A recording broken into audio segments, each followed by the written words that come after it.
อันนี้แม่นใบเกียรติคุณเนาะแล้วก็เข็มของบริษัทอันนี้มันมอบให้ผู้บริหารตำแหน่งสตาร์2แต่เนาะตำแหน่งสตาร์2ภาษาพาสโกลานี่อันนี้รับเงินประจำตำแหน่งจำนวน2 ล้านกีบตัวนี้รับเงินไปแล้วเนาะเสือรับบ่ว่านี่แล้วอันนี้ก็คือเป็นการมอบเข็มพร้อมเนาะเข็มบริษัทให้กับคณะบริหารของบริษัทเนาะอันนี้คือบรรยากาศการอบรมอันนี้ก็สิมาเสริมต้นเนาะ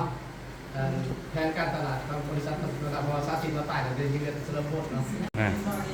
อันนี้แผนสิมาอธิบายแผนอะไรอธิบายแผนการตลาดสู่มาตรฐานเนาะ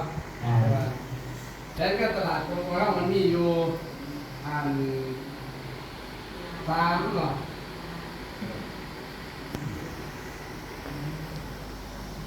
การตลาด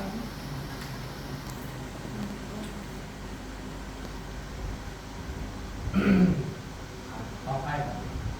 ไว้ไปได้การตลาดของบริษัทพัฒนาเราเราเริ่มต้นจากตัวจ่ายเองก็คือเราเริ่มต้นสมัครก่อนก็คือสมัครฟรีเนาะ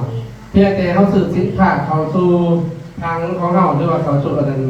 สื่อคิดสื่อใส่ก็ดีเนาะว่าเขาได้มีคะแนน50 PV ขึ้นไปเราจะได้เป็นสมาชิกของบริษัทพัฒนาเราตอนนี้ผลประโยชน์ของเจ้าจะได้รับจากบริษัทพัฒนาเราของเราก็คือเรื่องค่าแนะนำเนาะว่าเขามีคะแนน50 PV ขึ้นไปแล้วนี่มีเขาได้รับค่าแนะนำ100%หรือว่า150%ในแผนทางเจ็ดสัตว์เนาะบารีอันที่2เดี๋ยวเขาจะได้ครับค่าบริหารได้ 40% ของทางอ่อนอันนี้แท็กน้อยก็เขียนใส่เนาะแต่ครับหลังจากนั้นวันนี้เขาจะมีรายได้จากเจ็ดสัตว์เนาะก็เป็นต้นว่าเขาเป็นคือว่าเจ้าเนาะเป็นผู้แนะนำมาเจ้าเองมีคะแนนอยู่ 1,000 คะแนนหลังจากเขาเจ้ามี 1,000 คะแนนแล้วเจ้าสั่งก็ต่อเนาะไปบอกเขาก็เนาะเป็นผู้ที่เจ้าแนะนำเขาก็ได้ซื้อกินซื้อใส่หรือว่าซื้อปุ๋ยเนาะมี1,000 คะแนนคือการกับเจ้าจะได้100%ของ 1,000 คะแนนหรือว่าจะมาเป็นเงิน 1,000 บาทเนาะตอนนี้เท่าก็เพิ่นก็เลยแนะนำต่อไปหาเท่าขอไปแนะนำเท่าขอกับได้เป็นสมาชิกมีอันนั้นได้ซื้อสินค้าไปกินไปใส่แล้วสักซะหรือว่าเพิ่นจะเป็นธุรกิจก็แล้วแต่เพิ่นก็อยากได้คือห้างเนาะคืออยากได้คือเจ้าอะไรคือทานนั่นแหละแล้วนี่เพิ่นจะไปแนะนำตื่มอีกว่าเพิ่นมีคะแนน1,000 คะแนนแล้วเพิ่นจะไปแนะนำเป็นไปหาสมาชิกเป็นต้นว่าคือเพิ่นเป็นส่วนเอาถอดข้อเนาะถอดข้อนี่ได้มาแล้วก็ซื้อสินค้าเข้าไปอีกได้1,000 คะแนนเนาะทานจะได้เนาะคือว่าเจ้าเองจะได้อยู่20% ของคะแนนของสัตว์ที่2เนาะสัตว์ที่1ก็คือถับคอสัตว์ที่2ก็คือถับคอจะได้อยู่20%นั่นเงิน20%หันมาคูณเป็นเงินออกมาอยู่200 บาทเนาะบางทีเท่าคอนี่ได้ไปแนะนำเท่าคอเนาะเดี๋ยวดูเราถึงมาเข้าสีเนี่ยหูถึงมาเข้าเป็นคณะกรรมการก็ได้เข้าควบหูเข้าบอลเงินส่งที่เราเพิ่งจะส่งต่อเพื่อจะส่งต่อให้บอลที่เก่าสวัสดีเนาะทุกท่านเนาะคณะกรรมการบริหารวันนี้เนาะเขาเรียนกันมาแต่เมื่อวานของวันนี้เนาะวันนี้50มาทบทวนบทเรียนที่ว่าวันนี้เขาสิมาเขียนแผนรายได้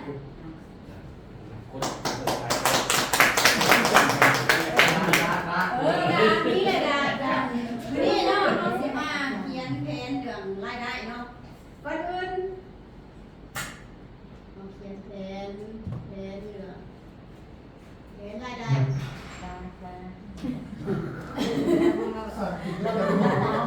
แพนแพนรายได้ตัวนี้เป็นแพนเอเด้อ เลี้ยงทุกมันนะ เอาเตี้ยเด้ เอาเดี๋ยวเตี้ยอยู่ เนี่ยเราตาม โอ้ยจะพัวอีกอะไรเนาะ เตี้ยแพนรายได้เนาะ พัวก็ชุดเที่ยขนาดเล เตี้ย ย รายได้เป็นแพนเอเนาะ โอ้ยเอาหน่อยในเรื่องนะ เนาะแม่ ก่อนอื่นนี่เนาะเฮาต้องสมัครเป็นสมาชิกสมัครซื่อๆนี่แหละก่อนอื่นเนาะ เจ้าคนรวย สมัครยังบ่ต้องเป็นเจ้าเป็นข่อยสมัครเนาะสมัครซื่อๆนี่สมัครซื่อๆนี่สมัครฟรีนี่สมัครซื่อๆนี่ฟรี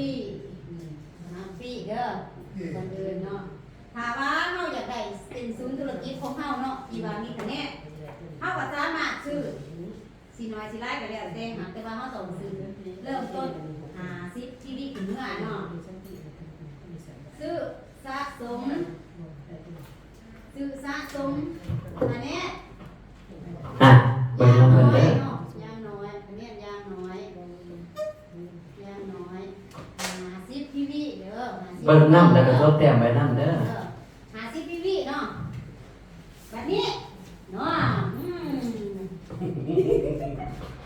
วันนี้เนาะเขามีแผนธุรกิจของเราแหละ50ปีเนาะเอามาเบิ่งคุณประโยชน์ของพี่วิว่าเฮาสิได้สำใดเนาะมาเบิ่งคุณประโยชน์ของมันเนาะมาเบิ่งคุณประโยชน์ของธุรกิจของเราเนาะคุณประโยชน์คุณประโยชน์ทางธุรกิจบ่ถือบ่ยังก็บอกกันนำเลยเด้อ เดี๋ยวอาจารย์นี่เงียบบ่ เนาะคุณประโยชน์ทางธุรกิจของเฮาก็คือตัวนี้แหละสิเฮาเป็นศูนย์ธุรกิจของเฮาแล้วเฮามี50ปีเนาะบัดนี้คุณประโยชน์ของเฮานี่เนาะมันสิมี2ข้อ ใส่นี่น้ำใส่อยู่บ่ ใส่เลย เอาลองเบิ่งเนาะ โอเคอธิบายไปน้ำ ถ้าใส่ต้องโอ้ยเสียงสัดเจน ไปเข้าเพศ โอเค เนาะเฮาสิบ่เว้าเรื่องคุณประโยชน์ทางธุรกิจของเฮาเพราะว่าเนาะเจ้านี่เจ้าสมัครไปแล้วนี่ได้คะแนนมาแล้ว50ปีนี่เฮาสามารถเป็นศูนย์ธุรกิจของเฮาบัดนี้เฮาก็บ่เบิ่งคุณประโยชน์ของธุรกิจทางธุรกิจของเฮามันมี2ข้อเนาะข้อที่1นี่เฮาสิได้ค่าแนะนำเด้อข้อที่1เฮาสิได้ค่าแนะนำนี่ของเฮานี่สิได้หลายเด้อค่าแนะนำของเฮาสิได้100%หา150%ได้เด้อเฮาสิได้ค่าแนะนำอีกข้อ2เฮาสิได้ค่าบริหารข้อ2ได้ค่าบริหารอีก40% 40%ตัวนี้คือค่าบริหาร 40% ตัวนี้นี่แม่นค่าบริหาร ถึง80 เนาะบัดนี้เฮามาเบิ่งตำแหน่งที่ว่าเป็นโกลไดมอนด์นี่นะโกลไดมอนด์นี่มันสิยังไงเนาะมันมีค่าไดมอนด์แม่นเนาะเฮามาเบิ่งว่าเฮาสิเฮ็ดแนวใดเฮาสิขึ้นค่าไดมอนด์ได้เนาะตัวนี้เนาะเฮามาเบิ่งตำแหน่งว่าตำแหน่งมันสิมีจังไดเนาะค่าไดมอนด์นี่เนาะ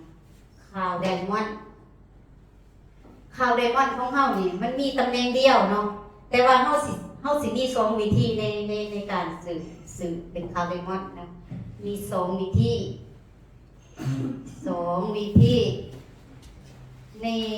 ในการเป็นคาร์ไดมอนด์เฮาเขียนเป็นภาษาลาวชัดเจนเนาะมี2วิธีในการเป็นคาร์ไดมอนด์ก็คือ1เนาะ1เจ้าเอาเจ้าให้ซะเอาให้เจ้าซื้อสินค้าเนาะซื้อสินค้าสะสมคะแนนให้ได้พันพีวีเนาะพันพีวีเนาะเฮาให้ซื้อสินค้าสะสมคะแนนให้ได้พันพีวีตัวนี้คือ พันธุ์ที่ตัวนี้ก็คือเป็นตัวเจ้าไรเดอร์โมเป็นตัวข่อยเด้อเป็นตัวเจ้าเนาะสองตัวขอที่สองนี่ก็คือความหมายว่าเฮาซื้อที่ว่าเพิ่นให้เฮาอัพคะแนนขึ้นเนาะที่ว่าเฮาอัพคะแนนขึ้นที่ว่ามันมีโปรโมชั่นไปท่องเที่ยวบ่คือเดี๋ยวนี้เนาะเพิ่นสิมีแผน2ให้เฮาอัพคะแนนขึ้นเฮาสิซื้อแบบว่า เนาะเปลี่ยนสี เอาให้เฮาซื้อเอาเขียนแบบสะใจไปเลยเนาะให้เฮาเข้าใจไปพร้อมกันให้เฮาซื้อคะแนนที่ว่าเพิ่นให้อัพเนาะอัพคะแนนที่ว่าคือคู่มือนี่เพิ่นให้เฮาอัพแบบเฮาซื้อแผน2หั่นเด้ที่ว่าเฮาซื้อเข้ามาสังประมาณ3,500เฮาก็ได้อัพคะแนนเป็นข่าวได้ว่าคือเดี๋ยวนี้เนาะเพิ่นมีแผน2ให้เนาะตัวนี้ดีที่สุดเนาะเป็นแผน2ให้เนาะวันนี้เนาะหลังจากนี้แล้วเนาะตัวนี้เฮาได้มากบ่ได้เนาะเฮาสิได้ไปว่า 100% ได้จากพันที่นี่จังได550%สิได้มาจากไหนเนาะอันนี้เฮามาเบิ่งท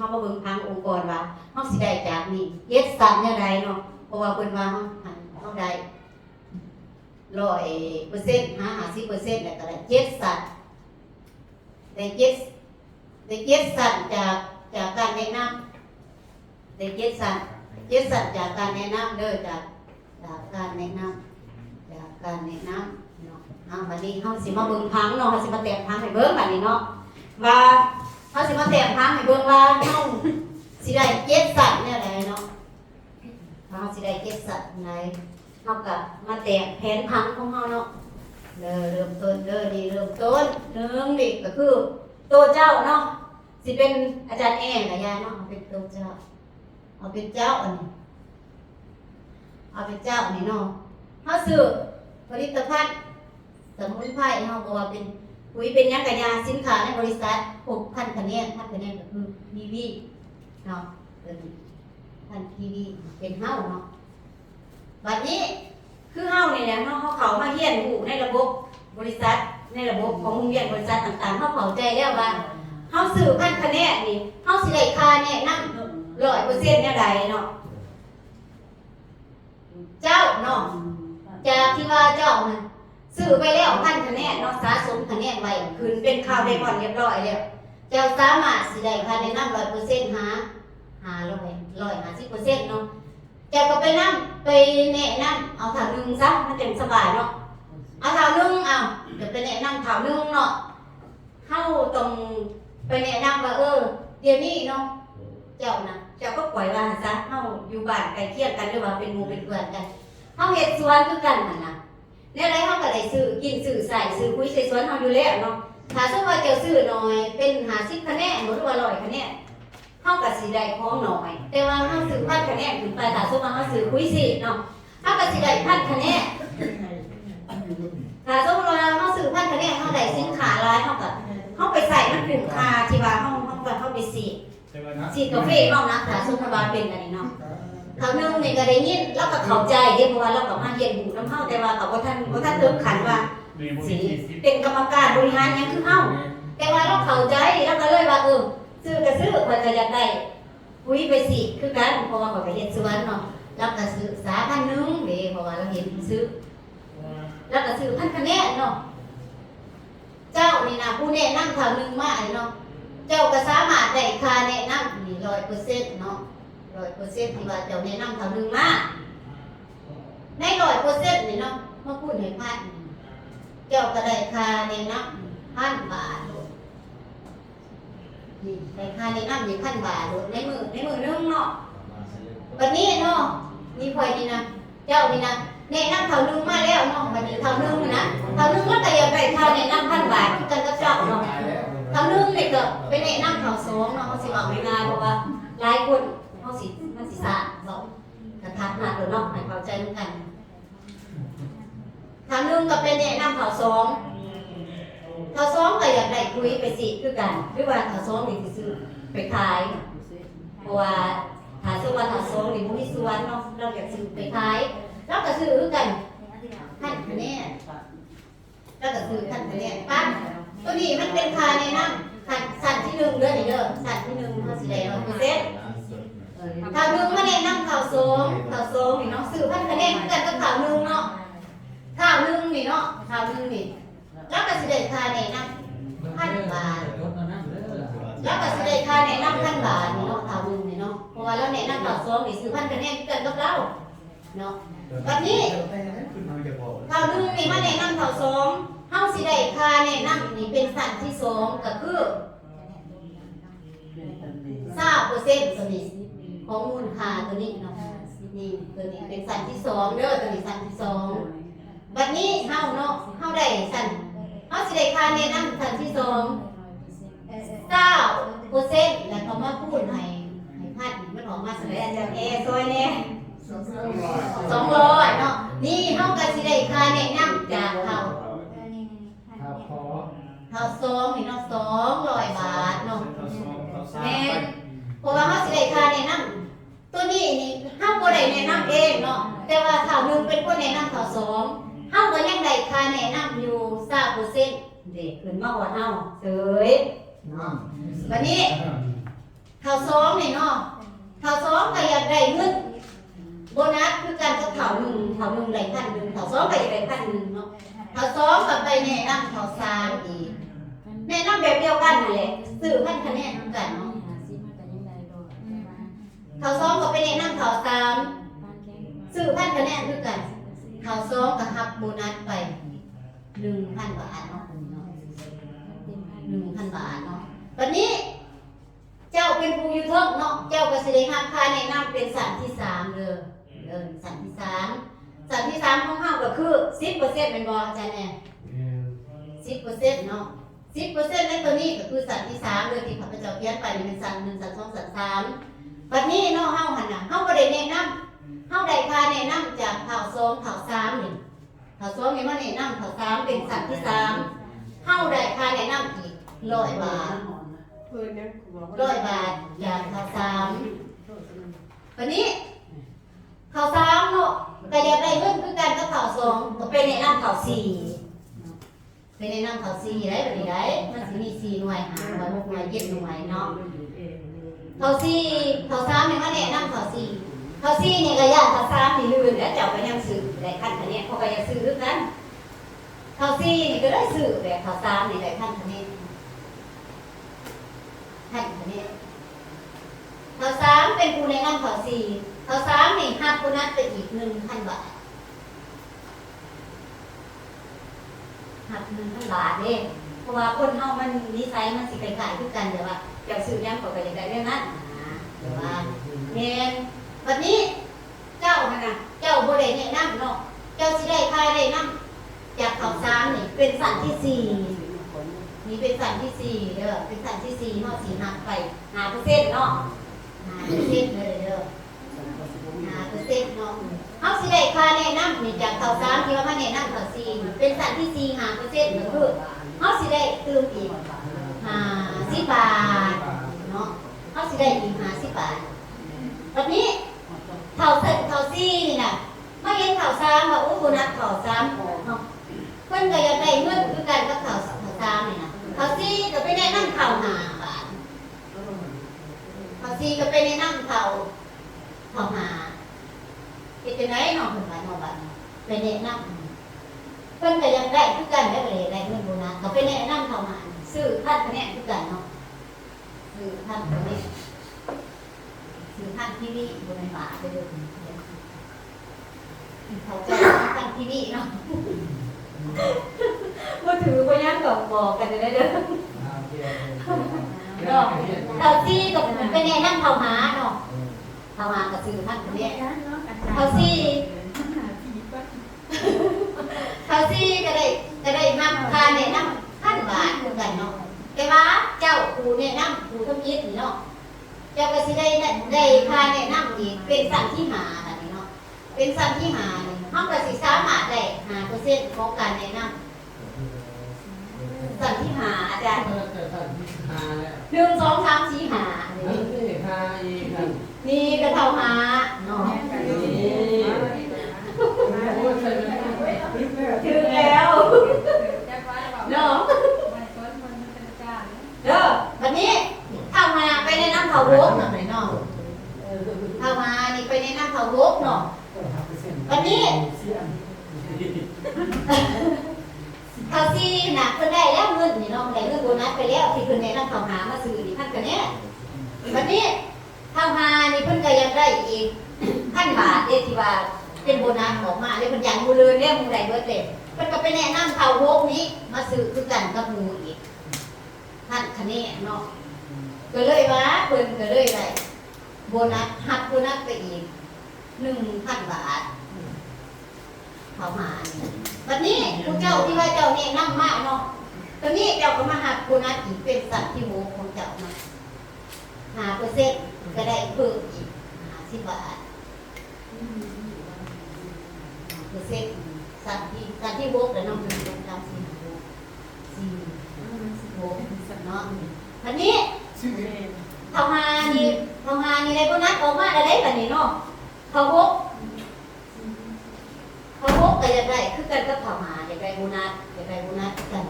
1,000 บาทเบิดตัวเองก็จะได้กันเขาพกก็ได้ไปในน้ำเขาเจ็ดดีสุดอยู่ในนี้เจ็ดสัตว์ของเราเนาะเจ็ดสัตว์ของเรามาสุดอยู่ในนี้เขาพกก็มาในน้ำเขาเจ็ดก็ซื้อคือกัน1,000คะแนนเนาะวันนี้เขาพกก็ได้หักโบนัสไปอีก1,000 บาท1,000 บาทวันนี้เฮาหันสิได้ค่าแนะนำจากที่ว่าเฮาแนะนำคน1คน2คน3คน4มาแนะนำเฮาก็ได้โบนัสหักไปอีกสัตว์ที่7คือสัตว์ที่7 5%เนาะหักไปอีก50 บาท10 บาท7 สัตว์เฮามารวมกันเนาะเริ่มต้นจากการที่ว่าเจ้าแนะนำเท่านึงมาเจ้าหักไป1,000เนาะแล้วก็เจ้าแนะนำเท่า2หักไป200แนะนำเท่า3เจ้าหักไป101แนะนำเท่า4หักไป50เท่ามาเท่า6 50รวมกันหมดทั้งหมดทั้งมวลนี่ที่ว่าจากเจ้าแนะนำผู้เดียวแล้วก็ผู้2ผู้3แนะนำเจ้าสามารถมีโบนัสของมา1,500 บาท1,500 บาทเนาะนี่สิว่าเฮาสิแนะนำสิเป็นงวดนึงเป็นมื้อนึงหรือว่าเป็น2-3 มื้อเป็นอาทิตย์นึงเป็นเดือนนึงก็แล้วแต่จากการแนะนำของเฮานั่นน่ะเนาะตัวนี้ก็สิได้ไปต่างๆกันเพราะว่าแม่น100ถึง150%หมายความว่านี่100%แล้วที่เฮาหักไปตัวนี้20ตัวนี้10ตัวนี้5เฮามารวมกันเป็น150ตัวนี้ที่ว่าเฮาได้100%หา150%แม่นเฮาเอาเปอร์เซ็นต์ตัวนี้มาบวกใส่กัน150เนาะถ้านี่เท่า7นี่เนาะถ้า7เท่า8ก็สิแน่นั่นคือกันเบิดเนาะวันนี้เฮาก็เบิ่งแล้วว่าพักองค์กรเฮามันโตข้างเดียวแม่นบ่เฮาก็จำเป็นแล้วเพราะว่าเจ้าเพิ่มจะต้องจำเป็นจะก็อยากได้เพิ่มอีกแม่นบ่คนเฮามันได้คนนี้บ่พอดอกเขาอยากได้อีกนะเขาอยากได้อีกเจ้าอยากได้อีกก็จำเป็นมากหาอีกทางนึงเนาะเพราะว่าศูนย์ธุรกิจพวกเฮามันสิมีหลายมีกว่าถ้าสมมุติว่าเฮามีแต่ขันเดียวมันสิเป็นบางโตเฮากินเงินได้แต่เดียวคือตัวนี้เนาะเฮามีคะแนนสูงโตเฮาสิสามารถได้เงินแต่เท่านี้1,500 บาทนี้จบในการเก็บสัตว์ที่ว่ามันได้กินเนาะวันนี้เฮามาให้เจ้ามาหาอีกเบื้องซ้ายเนาะเมื่อเฮาได้แล้วมีคะแนนรอแล้วอยู่เบื้องนี้เนาะเฮาก็มาหาอีกมาแนะนำเท่า A เนาะมาแนะนำเท่า A ซื้ออีกท่านเนี่ยเนาะท่านเนี่ยเนาะเจ้าสามารถได้ค่าแนะนำเองแบบนี้เดี๋ยวได้1,000 บาทเจ้าสามารถได้1,000 บาทวันนี้1,000 บาทเรื่องนี้เนาะมันเป็นฟังอ่อนเนาะเขาสามารถมาพูด80%ที่ว่าพูดให้ฟังโต๊ะจับผู้ที่ฟังโต๊ะเนาะเพราะว่าธุรกิจของเขามันกินหลายๆค่าเขาก็มาพูดให้ตัวนี้เอาฟังอ่อนมาพูดให้80%ท่านนึงพูดให้80%เท่าไหร่800เนาะเขาก็ได้800 บาทเพิ่มอีกจากการจับผู้800 บาทแสดงว่าเรื่องนี้เท่าใดอีก1,800เนาะจากนี้เนาะ1,800 ในรอบนึงเนาะสมมติว่าในรอบนึงสิเป็นเดือนนึงก็ยา1,800กับ1,500 3,300ที่3,300 บาทเนาะ3,300 บาทในเดือนนึงค่ะสมมติว่าเนาะ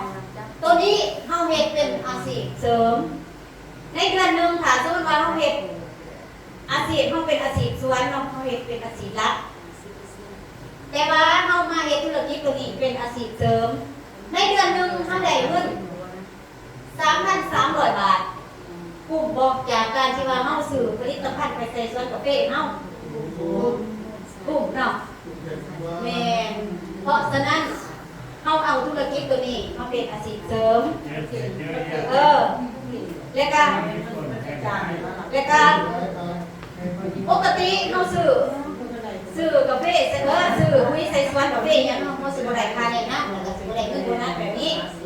แต่ว่าธุรกิจตัวนี้สามารถเฮ็ดเป็นอาชีพเสริมให้เฮาได้หรือว่าผู้ใดที่ว่า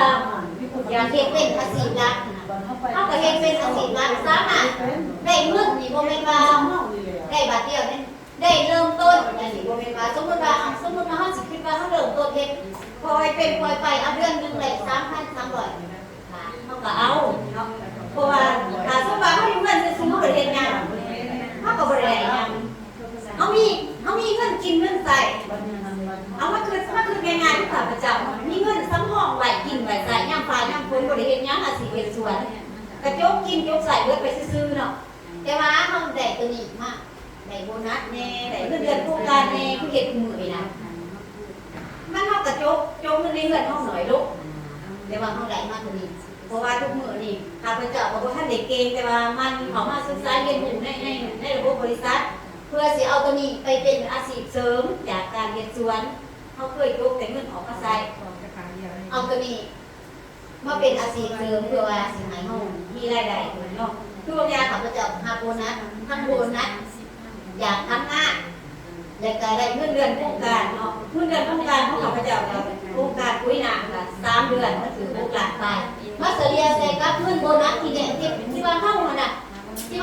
ะเฮ็ดจังซี่นะอันนี้ศูนย์ธุรกิจเดียวของเฮาแต่ว่าเฮาสวดผู้นี้มาแล้วผู้นี้สวดต่อๆกันไปเนาะข้าพเจ้าก็ได้โบนัสทั้ง2คนตัวเมียประมาณ5,000 กว่าบาทเนาะ5,000 กว่าบาทเป็นเงินบ่น้อยบ่หลายเนาะ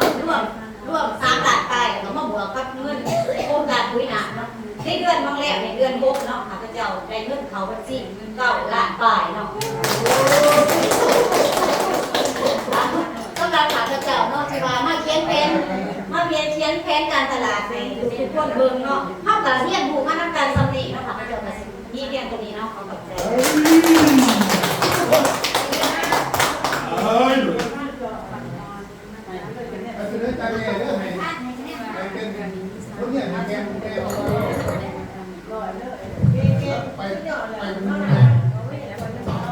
คือว่าอธิบายละเอียดเนาะคือว่าเป็นอาจารย์สอน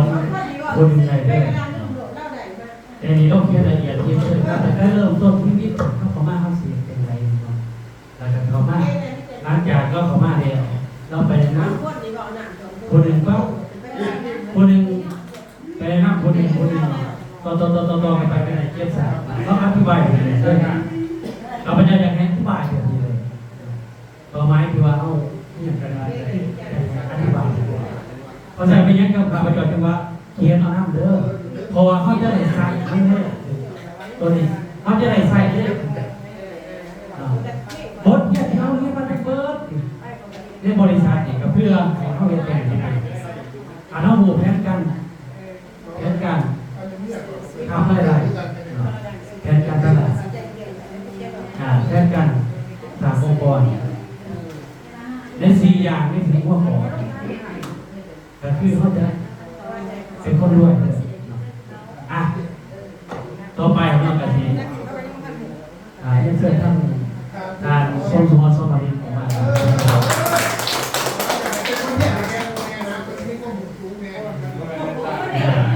ได้ออกวัตถุด้านเลยเนาะได้ออกวัตถุกล้วย